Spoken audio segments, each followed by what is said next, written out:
Vamos a empezar la segunda jornada de nuestro congreso anual de FOPEA, sobre calidad periodística. Y hemos traído de sorpresa a un presentador. Yo les voy a presentar al presentador, Ezequiel Fernández Mur, periodista deportivo, columnista de varios medios, también trabaja en la agencia ANSA. Tiene su página especial, su blog en la Nación, ¿no? La Nación Deportiva. Pero bueno, es un colaborador de varios medios también, nacionales e internacionales, sobre temáticas deportivas. Él va a presentarles a su vez al primer expositor de la jornada de hoy. Y bueno, los dejo con Ezequiel. Gracias. Gracias y buenos días para todos. A ver, lo conocí a Andrew hace casi una década en Copenhague, compartimos algunos congresos con él, y advierto que creo que hay en la sala muchos estudiantes también de periodismo. Andrew creo que ya anda por los 64, se va a enojar, sí, pero como estoy hablando en criollo, él no me está entendiendo. Seguramente lo investigará luego porque le gusta investigar todo este tipo de cosas que dicen de él también. Y a sus 64 él sigue combatiendo como cuando tenía 20, cada vez que escribe una crónica. Investiga el poder, no investiga cosas mínimas, investiga el verdadero poder. Y ese es el combate de Andrew en el Play the Game, que es un congreso con el que Andrew hemos compartido en Copenhague y ahora hace un mes en Reykjavik, en Islandia. Andrew es el verdadero tábano, el tipo que molesta a todos. Su presencia incluso aleja a algunos conferencistas que quieren ir, pero no quieren compartir un panel con él porque saben que les va a preguntar lo que ellos no quieren que nadie les pregunte. Ese es Andrew Jennings. Lo conocí hace, ya les dije, una década. Sé que desde los 20 él comenzó investigando Irán-Contras, Scotland Yard, estaba en política, y se dio cuenta lo que significa hoy el deporte en el mundo moderno, ese escenario de negocios cruzados, política y corrupción. Así se dirigió Andrew primero con el Comité Olímpico Internacional. Él publicó unos libros que anticiparon la expulsión de casi una docena de miembros del Comité Olímpico Internacional a partir de graves denuncias de corrupción que formuló, y ahora su objetivo es la FIFA. Se ha publicado un libro reciente, Foul, y sigue investigando qué ocurre allí con la FIFA. De eso seguramente no va a estar hablando ahora. Muchas gracias y lo disfrutemos.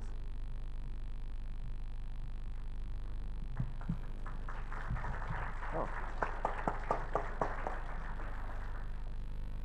Does this work? It works. We hadn't sound tested. Well, good morning. I was asked to do a master class, and we didn't get to bed till 3 o'clock this morning. So it may be a mini class, in which case you can get your money back at the door, okay? Now, what else do we know? I was asked by we should never forget our talented and hard-working simultaneous translators. And Laura and Erica asked me if I would go slowly this morning. And ladies, I don't think that's going to be a problem.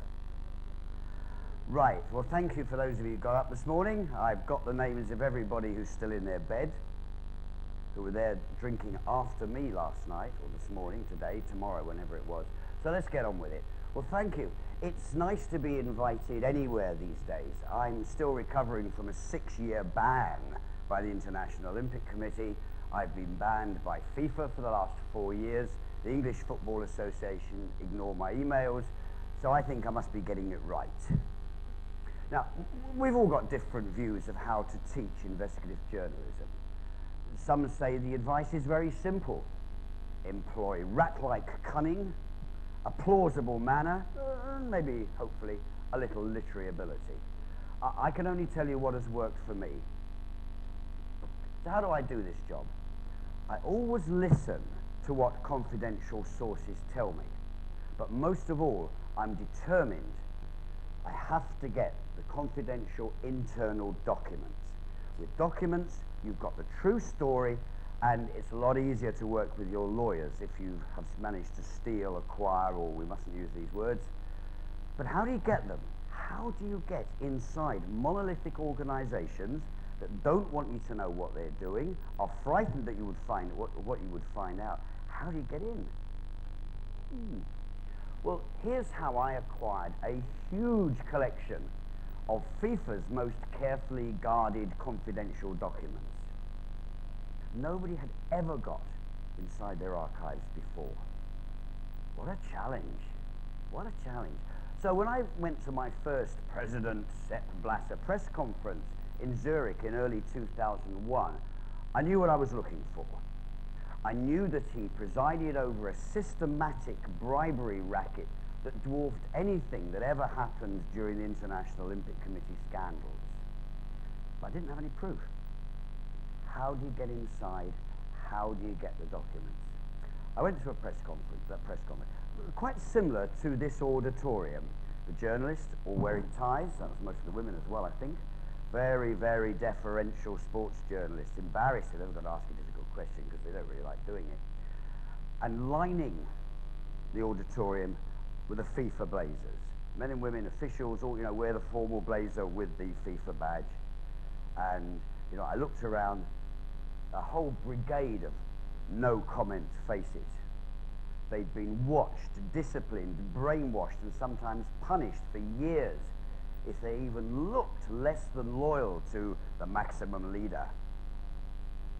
One of the reasons we do this job is because we have to believe that the vast majority of human beings are people who want to be honest, who believe in decency. They are the people we work for and we must serve. So in any organization, however crooked the leaders may be, there will probably be plenty of honest employees who have rent to pay, children to put through school, families to feed, but are privately, secretly disgusted by the corruption of their bosses. These people control the filing cabinets, the boss's emails, the computer servers. Nobody ever knows their names, but they matter to us. These people have got the expenses claims, the salary statements, the hospitality bills, the secret bonuses, the invoice for hiring the Gulfstreams, the kind of material that helps us build a picture of how an organization operates. Now, if these anonymous, middle-ranking officials could be made to feel secure from exposure, they might hand over the material that we need to get truth into the public domain. So how was I to identify which of these very Teutonic, we are in German-speaking Switzerland, very Teutonic FIFA officials, born with the words no comment on their lips, how do I identify these potential sources? How do I identify myself to them as a person they are going to feel comfortable about, they can trust? I'm there, sending out hello darling messages, but I don't know who to. I'm sending out messages, I love you, but I don't know who I love yet, because they've got to show that actually quite good, maybe we could. So, it's funny, but it's very serious. I went back to another FIFA conference about 2 months later in Zurich, having got a picture of how these things had operated for years with the sports reporters. I carefully positioned myself directly in front of FIFA President Blatter. When he'd finished making his usual diversionary remarks designed to give the wire services something, anything, to file, I put up my hand and I asked as aggressively as I could, Herr Blatter, have you ever taken a bribe? The reporters sitting around me looked embarrassed. Some of them gave me some pretty nasty looks. Obviously not a reporter. Who was this disrespectful person? Some tried to move away from the nasty smell around me. I loved them. They were playing my game. They were signalling to all the FIFA blazers up the side, male and female, that I was different, that I was not a respectable journalist, and as usual, to stress the difference, I didn't wear a suit or tie. We have a diverse world, Daniel. I looked like a reporter who didn't give a damn what Herr Blatter thought of me. It was also helpful to be working for an editor in London who believed, was determined that corruption at FIFA should be dug out. He always backed me. He just said, off you go, do what you need to do. Now, when I called Blatter the self-styled supreme being of football, Herr Blatter, Mr. Blatter, that was absolutely deliberate, not President Blatter. And it sent another signal to the employees around the room that I wasn't impressed by him. He was just another cheap hustler to me. Blatter was choking with rage. Have you ever taken a bribe? Absolutely furious. I had trouble not smiling because it was working. He, of course, denied my question. I have never taken a bribe, he snarled, which was a perfect ending for the day. I got a headline in my newspaper the next day. Blatter denies taking bribes, and the concept of bribes of FIFA was now in play, in the public domain, there to educate journalists and the public we work for. And Blatter was safely, libel-proof, linked to the concept of bribery. He was in play. That bribe question underlined what I was after. FIFA's dirty underbelly, not Blatter's press releases. My question, my behaviour, and the subsequent headline and the story in my London-based newspaper sent an important message to the Blazers, the straight-faced brigade, but who you know are good people. Nearly all of them are decent people. Well, I was a new face in town looking for a fight. I wanted a fight with this dictatorial, mendacious, two-faced little Hitler who made their working lives misery. It worked beautifully. Within 2 months, I was called secretly to Zurich, met some officials at midnight in a downtown building, and the flow of documents began. And they still do. Are you listening, Sepp? They do my telephones, they go through their computer servers, they cannot figure out how the stuff is getting out. But that's advanced class, it's only mini class this morning. Now, the other lesson, apart from that way of making yourself available, say, I'm over here, you can trust me, I will look after you, let's do the moral game. Now, there was another lesson, and that is the reporters who publish the press releases and the press conference quotes are never going to be trusted by these sources inside. They would fear that they'd be betrayed by these reporters. And there's another lesson here about the silly reporters who are too frightened or too lazy to be critical of the bosses they cover, whether it's in sports, politics, or business. These reporters fear losing access. And they always say to me, people say to me this week, don't you lose access? And I say, yeah. I don't want the press releases. I don't want their statements at press conferences, but only allow you one question, if you can get the mic. All the access gives you to rich and powerful is press releases. Garbage to fill the space between the adverts on the page. That's all it is. Crap reporters have got away with this for decades, but I think their day is nearly over. The internet means that the public can now cherry pick. They make their own selection. You know the kids aren't buying newspapers, and you're worried if you're middle-aged in newspapers. Admit it. Because the kids are going away. They're cherry picking on the internet. But I think if they can find us, they will love our stuff. And I think there is a wonderful new future for investigative journalists opening up, because no longer is Mr. Murdoch and his financial interests, or Senya, whoever owning media groups in this country, going to stop you publishing. You can go outside. We have a parallel universe in place, and we have to ask the 13-year-olds how the fuck you put it together, because they know. We have the journalism, they have the technology. Teenagers are not all bad. Anyway, once you've got documents, you have to use some fairly soon, sit on others. I sit on some for years. I've just published a document in a British newspaper 10 days ago, which I've had for 4 years, just waiting for the right time to put it into play. And I won't tell you why now, but it was the right time. Some of your harvest of documents may be of interest to the cops. It may be of interest to the tax authorities. Hand them over. I know lots of media groups say, oh, we cannot do this. I never do it. I never do it. Not ever. But I don't tell anybody. But you can recognize an honest cop. You can recognise an honest tax inspector. You can recognise an honest investigating magistrate. You give them documents which they couldn't get because they don't have warrants yet to go into the building. You've got your blazers that are stealing the documents for you. And so you give this stuff to state employees, and I'll come back on the state in a bit. You'll be a million miles ahead of the press release gang. And the more you publish, the more sources will open up to you. And you'll get new stories from people like cops. I've had cops who I've helped, and they thank me and they tell me a story I never knew, another completely different story, on a plate. Great investigation, all the work done, because you're building a trusting relationship. And I recall, well, more than 20 years ago, when I was chasing crooked detectives in London, I got a whole new fan club I'd never expected. Customs officers.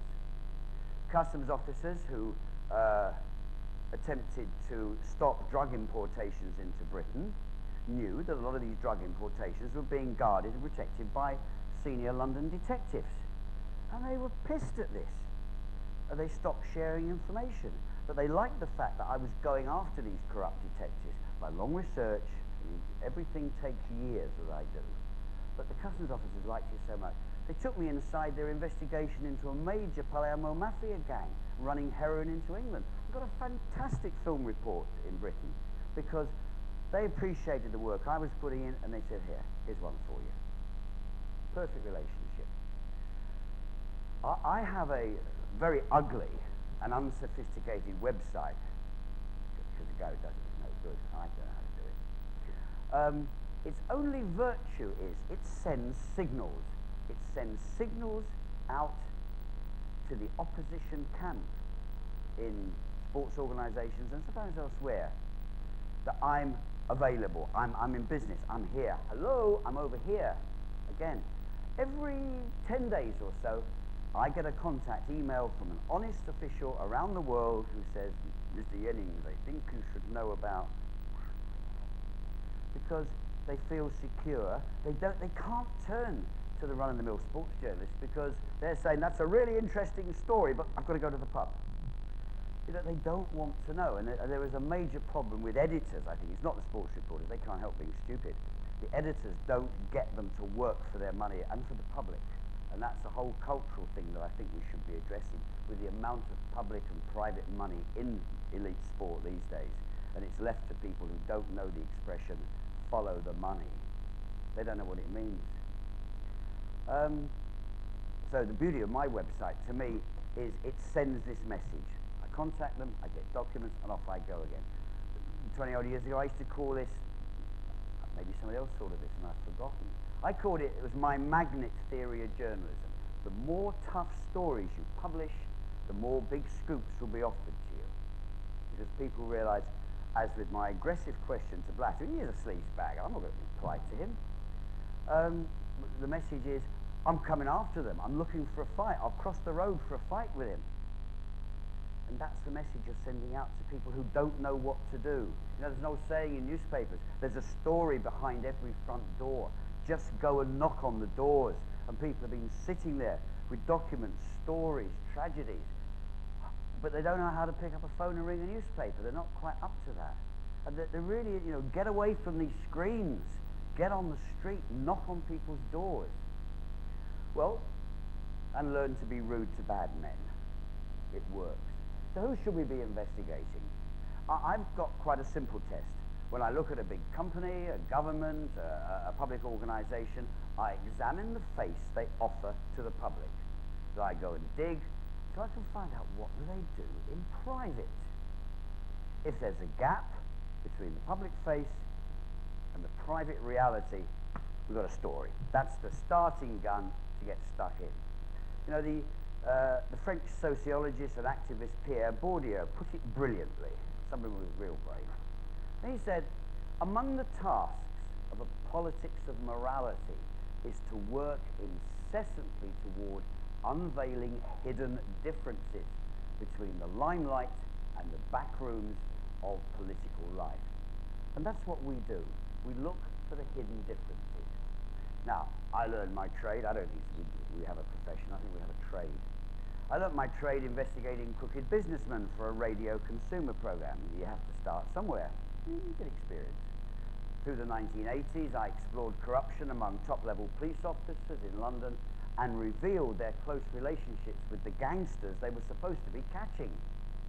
During the Iran-Contra affair, I went to Washington and met Chuck Lewis, but I'm recovering from it, and to Nicaragua, researched secret intelligence services. I spent a little time in Beirut, terrified. I am not the hero of war reporting. When the artillery comes over, at least it's being honest, you know.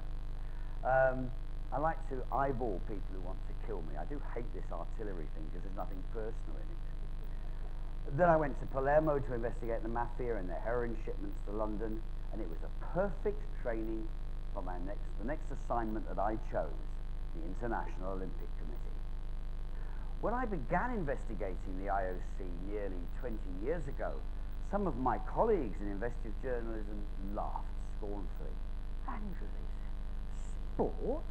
We investigate governments, big business, the police, the intelligence services, the narco barons. Grown-ups like us don't investigate, don't mess around with sports. I said, you're wrong. Sports organisations are in the public sphere. They demand taxpayers' subsidies, but they insist that governments should not be allowed to interfere with what they do with it. They steal passion. You know about football passion in this country. Well, I do quite a bit in my country as well. They are exploited by hypocrites. You know that. And that's where we have to be working. Herr Blatter and, dare I call him, Monsieur Rogger at the International Olympic Committee, and close to home, Senors Grondona and Senor Leos. Not to forget Senors Havelange and Teixeira, further north of here, fear only one thing. Not the players. They fear the investigating magistrates, the police, and our parliaments. Remember, who started the clean-up of the Tour de France? Who made the name of the Festina team a byword for hypocrisy, corruption, and doping in sport? It wasn't the International Olympic Committee or the UCI, the Cycling Federation. It was customs officers and policemen. They did the first raids.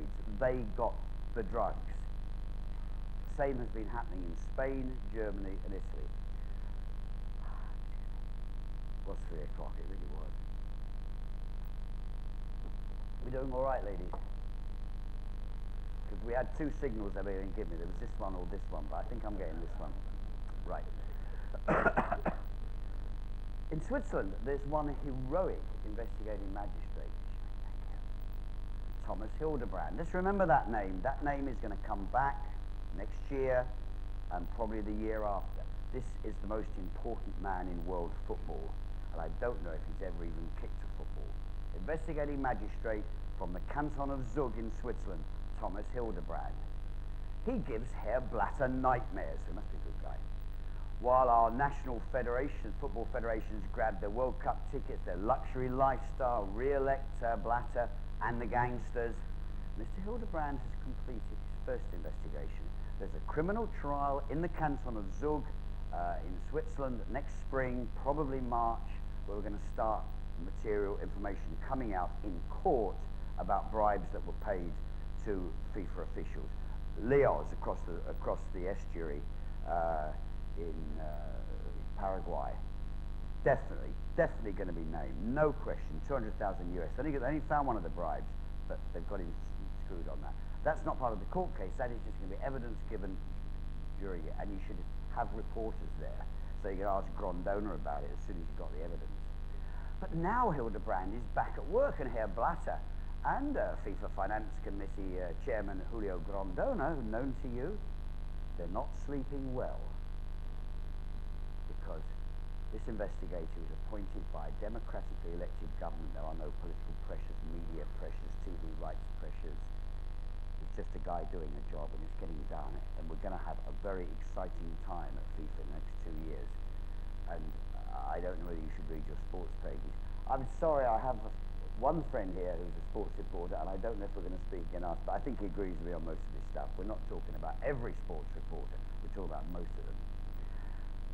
Our task is to use the media to support the investigations by the public authorities, not to play them down as some reporters do. We've got to spread the word that even the richest and most powerful are not immune from prosecution. You do that, the cops will then help you. They'll start giving you documents because these are honest cops. We're taxpayers. We have to support our police if they're honest. Where would we be without them if they're honest? And if they are honest and we give them documents, we get help coming back. The sort of stuff the lazy reporters would dream of getting. Or maybe they wouldn't. Maybe they wouldn't want it. And no thanks to the sponsors. Coca-Cola bribe our sports to sell their teeth-rotting drinks to children. Sports reporters collaborate on suppressing that information. Really not important in the sports pages. It's just the Coca-Cola football tournament. Dentists get rich. McDonald's, you know, the people who make our children fat, they pay for IOC President Rogers' fancy expenses. Gives them a good image. Buy a burger, pay by Visa, contribute towards covering up a positive dope test. There's one other particularly interesting sponsor. The biggest sponsor of the International Olympic Committee and this sports event, this drug-fueled event they put on every 4 years. Thank you, Marion Jones. Good to see the back of her, isn't it? The biggest sponsor of the IOC and their drug festival is the General Electric Company, GE, as they like to call themselves now. Their NBC subsidiary portrays the games as some simple practice of heroism, untouchable athletes. Yeah, I could win a bloody Olympic medal these days at the age of 64 because if I took out all the dopers, I'd have a really good chance. It wasn't too long a run. You don't need to do too much investigating to find that what they show us on elite sport is so doped. You cannot believe what you watch on the television. And to a television reporter, I find that offensive because I and many of you like me who struggle very hard to make truthful reports become to loathe these reporters who won't tell us what's going on. You don't need to do much investigating. Just try Google. GE, of course, helps fund the IOC's Olympic Truce and those endless conferences about peace and sport. They also make the engines for some of the most frightening warplanes currently bombing civilians in Afghanistan and Iraq. That's what the IOC call Olympic idealism. Sometimes investigative journalism only requires you to take a step back, think coldly and clearly, and don't let your mind be fogged by propaganda. It's not always the long dig. Some of it's just thinking about the information in front of you. Now, Herr Blatter, I'm sorry I have to read it again, President Blatter should and may yet go to jail in Switzerland. What a happy day. Funny day. I'm already a criminal in that country. I'm an Olympic criminal. Gentlemen, watch your wallets. Ladies, keep a tight hold of your purses. I am a criminal. I have a criminal record. I wrote a book that told the truth about the International Olympic Committee, and they didn't like it. And a court in Lausanne in Switzerland ruled in 1994 that I'd shown a deep, you get the Teutonic pose right, a deep contempt towards the International Olympic Committee, its president and its members, criticizing their personalities, their behavior and their management. I was guilty of telling lies for profit. Yeah, they're not very clever, are they? Gosh. I didn't bother to spend my own money traveling to Switzerland to defend myself in this, hick small town court. The cards were stacked against me. The local judge, took dinner with the IOC leadership. So I went to live in Colorado Springs and started stealing documents about the United States Olympic Committee. That court gave me a 5-day suspended jail sentence. Best award I ever got. I mean, you have to buy the first drink because unless you've been done by a court for criminal reporting, it's so funny. They don't realise. They think we've finished him off. A magistrate in Lausanne has stopped that reporting. Well, of course, you just go on. I've gone on and on. I go back to Lausanne, repeating these same lies for profit. Well, hopefully for profit. Silly. But it played well in the third world and damaged some of my book sales out there because this journalist was criminal. But I will tell you a little bit more about President Samaranch in a bit. And I should point out that the IOC didn't ever dare sue me outside their private ghetto. They didn't come out to play with the big boys because they usually have quite large publishers, usually American-owned, who, getting over that problem, will defend, most often will defend their publications against litigation. If they've got a case, they do it. So what was my real... Hello, what's this? That's not me, is it? Oh, thought I missed the page. So what was my real crime? A crime. I'd revealed that IOC President Juan Antonio Samaranch had been a loyal and successful fascist in Franco's regime for 37 years. Could this be true?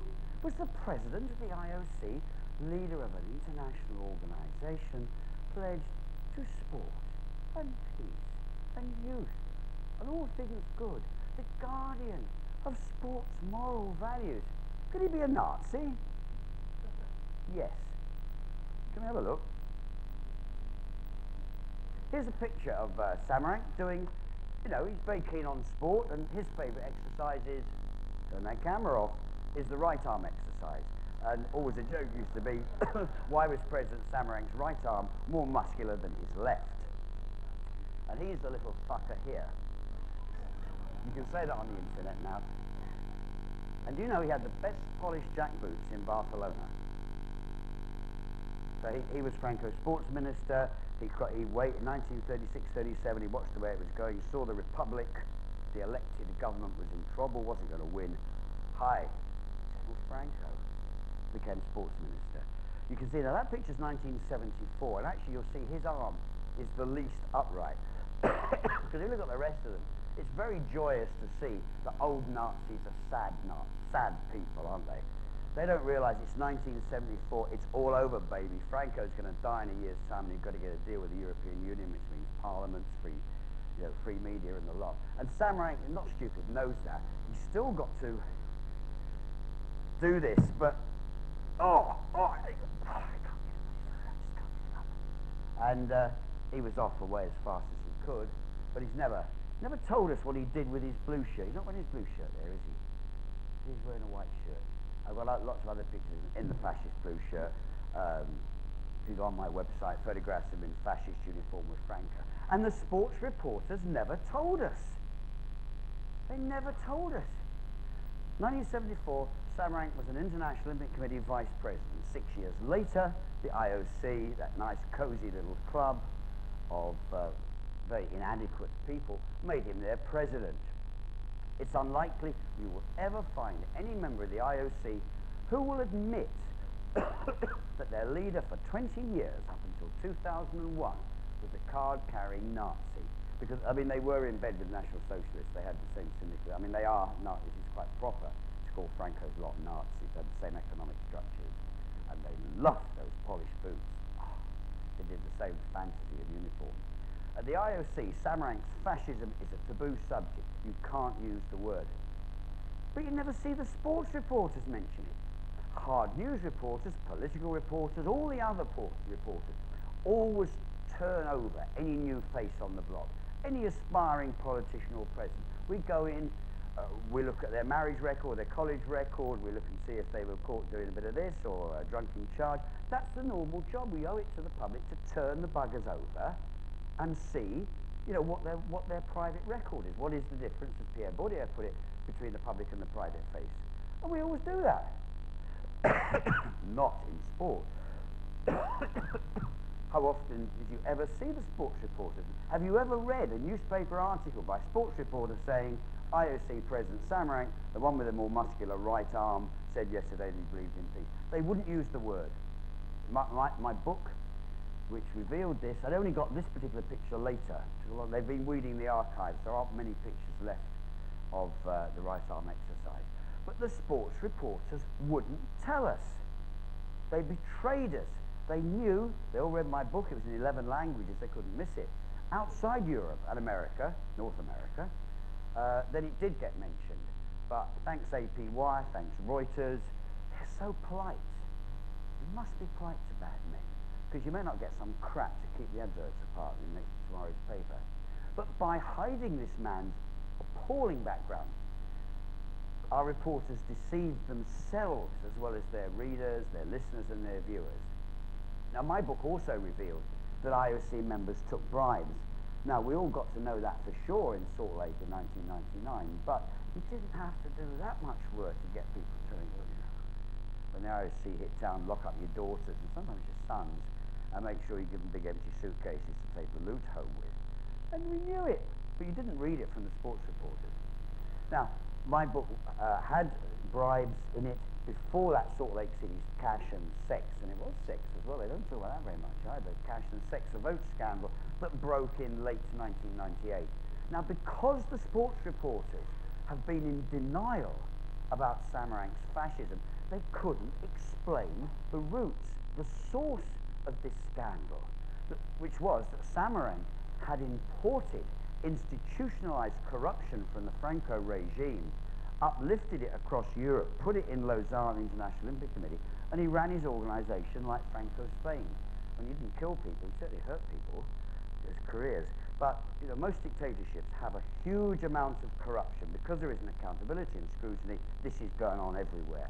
And Samarank uplifted that to the IOC and saw that he'd always get his own way, do the commercialization of the Olympics, the selling off to his friends at Fuck Burgers and Coca-Cola and the rest of them, if they were being well looked after. So he let them go. He sent the boys out to rape and loot. And rape has happened with IOC members. So they couldn't tell us where that scandal came from. It was just, actually, maybe you remember this. I have to say this quietly in the newspaper.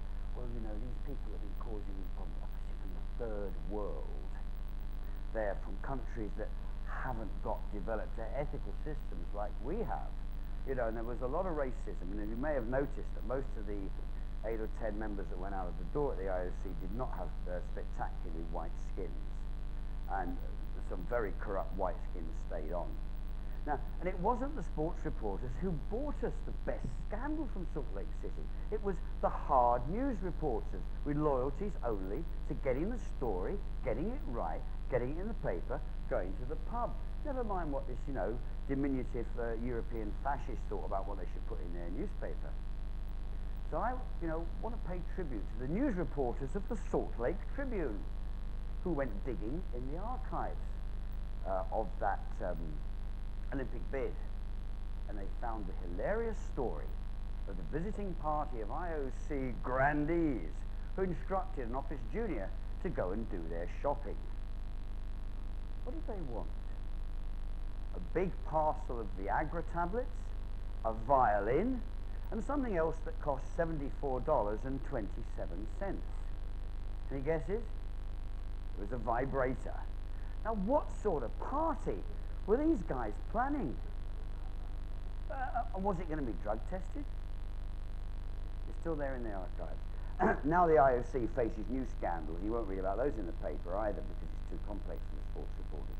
The new corruption is the new mafias from the East, from Central Asia.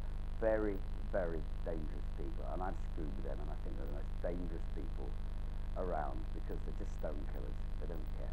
And they just go back to Uzbekistan and they get, you know, there's no police.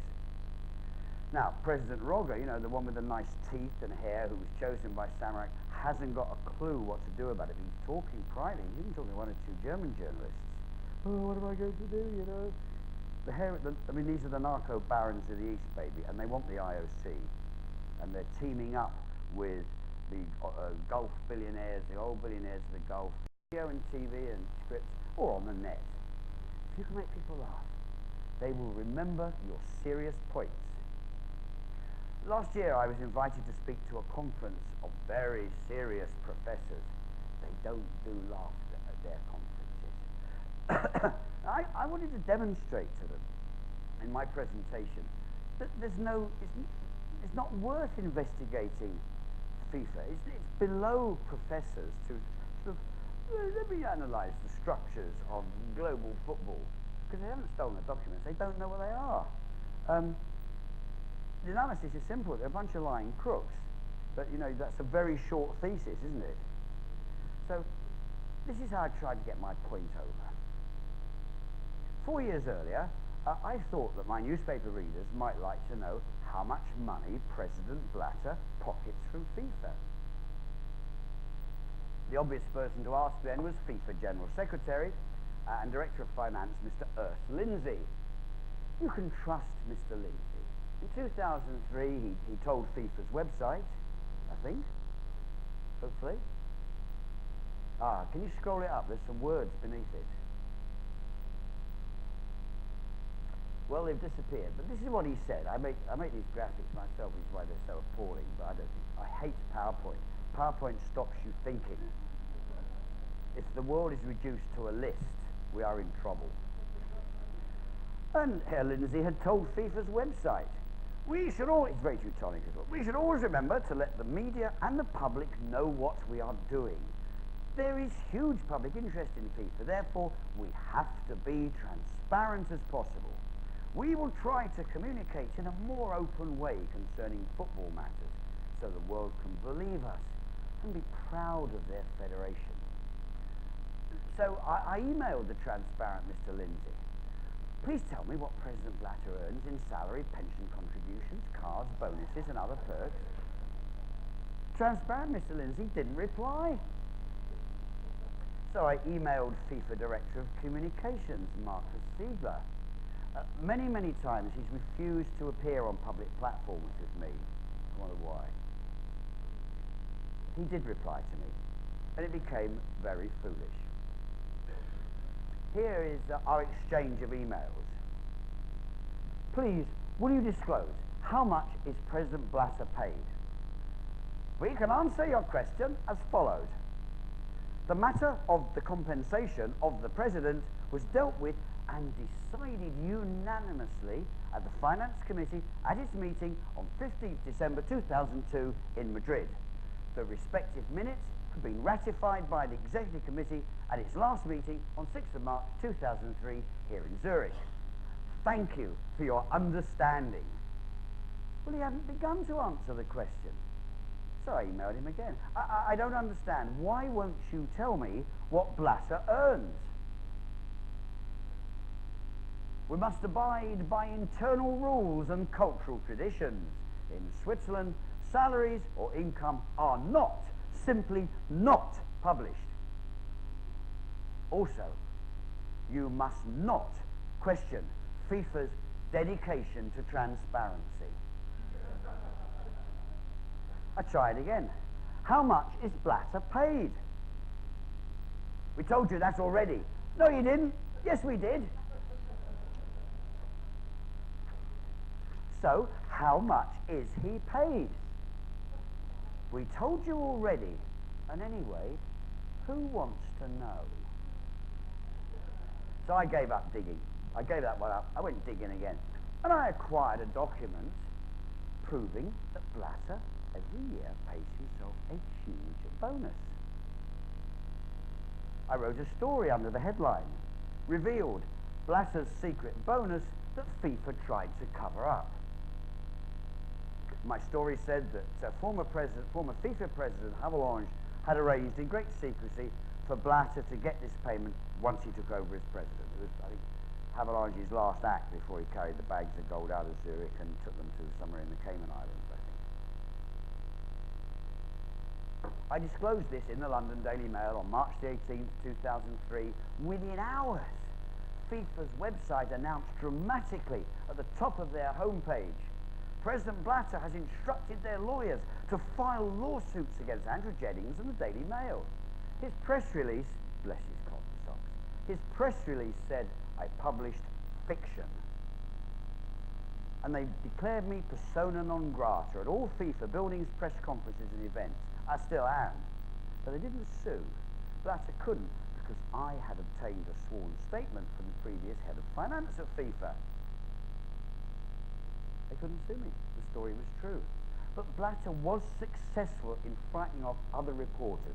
That story of mine about his secret bonus, which I think is about nearly $200,000 a year, that's the last figure I knew. I don't know what it might be now. Never reported. Never reported. Because Herr Blatter would sue. But he can't. But nobody pushes it. They don't say, have you sued Jennings? I mean, what, Jennings has this figure. Is he an idiot? Or is he a respectable reporter? Anyway, later in that year of 2003, another interesting piece of information came my way. I didn't have a document this time, but I did tape a conversation with a key source inside FIFA.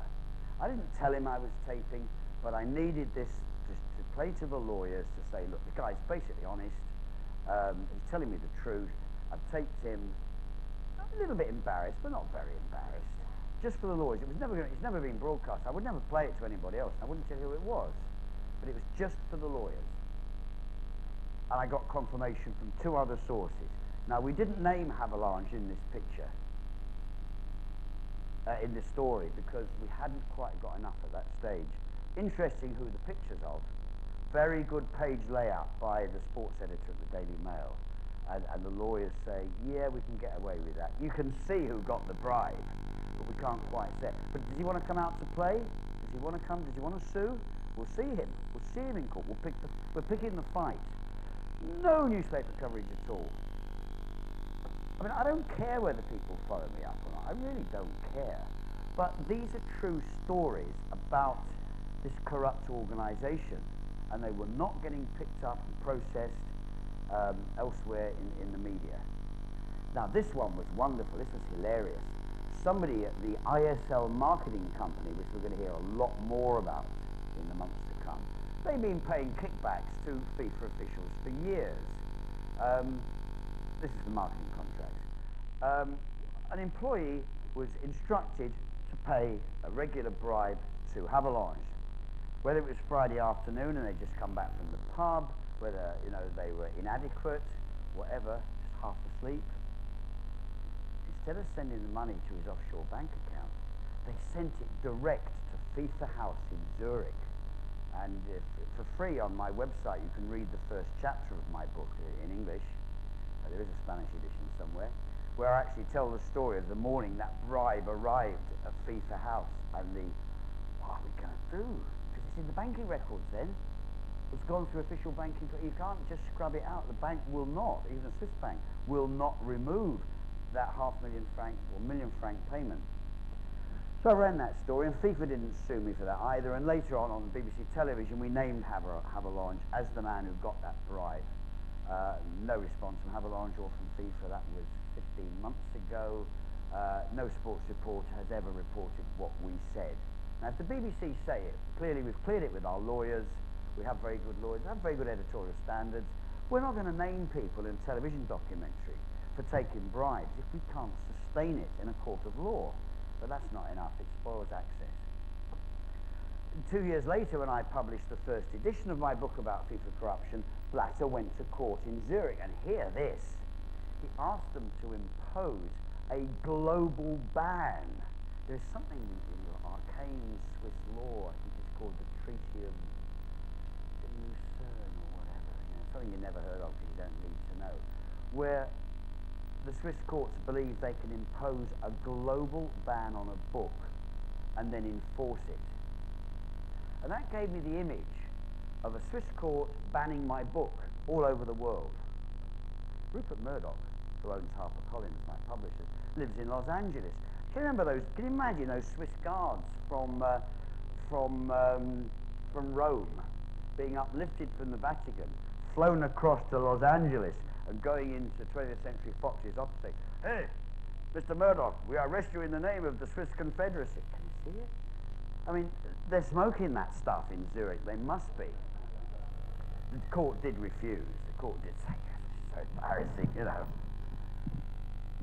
What makes a good reporter? Why am I a bad one? Persona non grata at FIFA. The International Federation of Journalists wrote to FIFA protesting about the ban on me. President Blatter replied, giving us some very helpful guidance. And all students of journalism, I think, should not note this now. This is what good journalism is. As a private organisation, FIFA is under no compulsion. You know they're transparent. Remember that bit? We'll forget it. It's under no compulsion to enter into discussions with or answer to journalists who scathingly oppose FIFA and severely violate the basic principles of proper journalism to produce sensational and biased reports. Although FIFA generally has an open-minded and transparent information policy, there are limits to which all reporters must adhere. You've heard those words before? You've heard them in this country too recently. But the sad thing is, most of the sports reporters set the limits themselves. This is how FIFA manipulates the news. Look on their website, the most boring words you ever saw. Their press releases are written to be unreportable. It's very carefully done. We're not that careful, but you cannot take a press release. Go on the FIFA website. You cannot take one of their press releases and even edit it into the page, because it still is better than sleeping pills for your readers. That's deliberate. It's not a problem. It's not a problem for journalists. Read the stories from the British Wire Service, the Press Association. Read The Guardian. Read the Daily Telegraph. Read The Independent. They all have access to someone they always call a senior FIFA source. He tells them wonderful, happy, clappy stories about how Sepp Blatter is fighting corruption, setting up an ethics committee. He loves football. He has a mission to protect the game, and he never pocketed a bribe. This senior source is never named. His name is Peter Hargitay, and before he was hired to help Blatter out of his corruption problems, he had a very interesting career. Peter Hargitay worked for the Union Carbide Company in the 1980s, explaining it wasn't their fault when thousands of Indian people were killed and maimed by their chemicals at Bhopal. Peter Hargitay then went to work for the fugitive American trader Mark Rich. Remember, he fled to Switzerland, pardoned by Clinton later. Mark Rich made a fortune. It wasn't the tax evasion that made him rich, it was selling oil to apartheid South Africa, sanctions busting. What a nice man. He made a lot of money doing that. Peter Hargitay used to boast on his website, till I read it and took it down, that he could divert reporters from stories damaging to his clients. And he's been hugely successful with the English language press. And I think a lot with FIFA, with world football, the English language is the dominant language. I mean, there are very good German reporters and Swiss reporters covering FIFA, but the language doesn't walk. English does. I don't know what happens in Spanish. I fear the worst. It took me about 1 hour to discover Hargitay's background. You've heard of Google. Once I knew it, I published 2 chapters about this disgusting rogue and how he talks down. You know, I mean, Indians in Bhopal, they love sniffing that gas. I mean, you know, that's the kind of operator. You just have to keep wondering, why does Blatter need? Why does the world game need somebody who can make fools of journalists like that? Why does he need them? Well, I think the courts may tell us soon. It took me an hour to discover his background. I published 2 chapters about him in my book about FIFA. A lot more information has come in. It doesn't matter. The English FA have hired him to advise them on how to win the right to stage the 2018 World Cup. So sports reporters, it's not all your fault. English football officials are even more stupid than most other ones. I have to admit that. Hargitay says he won't be working for Blatter anymore because it would be a conflict of interest. They put that in the paper. I mean, they don't ask, well, how do we know you're not still taking his money? Now, it will be interesting next year when some of the bribes paid to FIFA officials are revealed in the Swiss court. You can smell the decaying flesh of FIFA. The time is for us to get up and cross the road and look for the fight. It looks like an era of FIFA corruption is coming to a close. So it's time we started investigating the front runners to replace Blatter. Franz Beckenbauer, who was in it a long time, he grew up with Blatter financially. And Michel Platini, not a bad man, but as one of my sports reporters I do trust, one of my friends said, poor Michel, he headed that big, wet football too many times. These are the 2 guys. Beckenbauer, who I can say more about if there were no lawyers in the room, and I know there's at least one. I can say more about his background. That's well done, the world game. They're the only 2 contenders when Blatter is, hopefully, in about 2 years' time, I think, if the magistrate completes his investigation. Now, finally, if you've got any doubts about the importance of this kind of investigation, here's 3 pictures of the disgusting Blatter immediately after being reappointed FIFA president last year, proving that the fish rots from the head. You choose your head. And again. And one more. Is that it? it does matter here. Argentina is not a million miles from FIFA. It's 5 minutes. Thank you very much.